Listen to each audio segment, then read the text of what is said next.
ప్రధాని మోడీ నేడు హర్యానాలో పర్యటించనున్నారు. అక్టోబర్ 5న హర్యానా అసెంబ్లీ ఎన్నికల పోలింగ్ జరగనుంది. ఈ సందర్భంగా కురుక్షేత్ర నుంచి ఎన్నికల క్యాంపెయిన్ స్టార్ట్ చేస్తారు. ఇప్పటికే కాంగ్రెస్ ఎన్నికల ప్రచారాన్ని స్టార్ట్ చేసింది.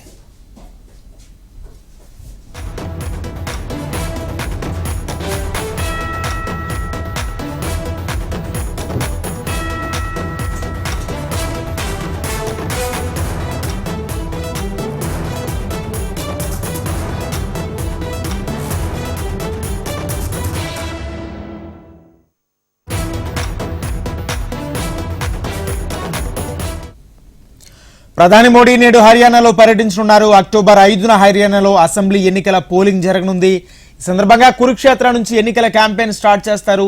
ఇప్పటికే కాంగ్రెస్ ఎన్నికల ప్రచారాన్ని స్టార్ట్ చేసింది. ఇదే అంశానికి సంబంధించి పూర్తి సమాచారం మా ప్రతినిధి శిరీష్ అందిస్తారు. శిరీష్, హర్యానా అసెంబ్లీ ఎన్నికల్లో మూడోసారి విజయం సాధించి హ్యాట్రిక్ కొట్టాలని చెప్పేసి అధికార బీజేపీ భావిస్తోంది. ఈ దిశగా అక్కడ ఎన్నికల ప్రచారాన్ని కూడా నిర్వహిస్తుంది. అయితే ఈసారి హర్యానాలో త్రిముఖపోరు అనేది కూడా ఉండే అవకాశాలు ఉన్నాయి. ఎందుకంటే ఆమ్ ఆద్మీ పార్టీ, కాంగ్రెస్ పార్టీ రెండు కూడా కలిసి కూటమిగా ఏర్పడి ఎన్నికల్లో కంటెస్ట్ చేస్తాయని చెప్పేసి భావించారు. కానీ అక్కడ సీట్ల సర్దుబాటు అనేది కూడా సాధ్యం కాకపోవడంతో రెండు పార్టీలు కూడా వేరువేరుగా పోటీ చేస్తున్నాయి. నిన్న ఢిల్లీ ముఖ్యమంత్రి అరవింద్ కేజ్రీవాల్ ఢిల్లీ లీకర్ స్కామ్ లో భాగంగా తిహార్ జైలు నుంచి విడుదలయ్యారు కాబట్టి ఆయన కూడా ఎన్నికల ప్రచారాన్ని ప్రారంభించనున్నారు. సో ఈ త్రిముఖ పోటీలో భాగంగా మరోసారి అధికారాన్ని చేపట్టాలని చెప్పేసి కూడా బీజేపీ భావిస్తోంది.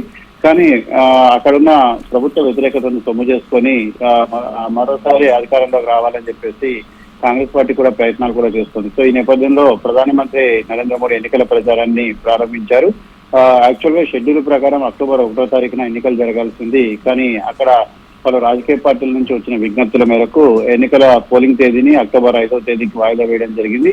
సో ఈ నేపథ్యంలో కాంగ్రెస్ పార్టీకి సంబంధించి అగ్రశ్రేణి నేతలందరూ ఇప్పటికే థ్యాంక్ యూ శిరీష్.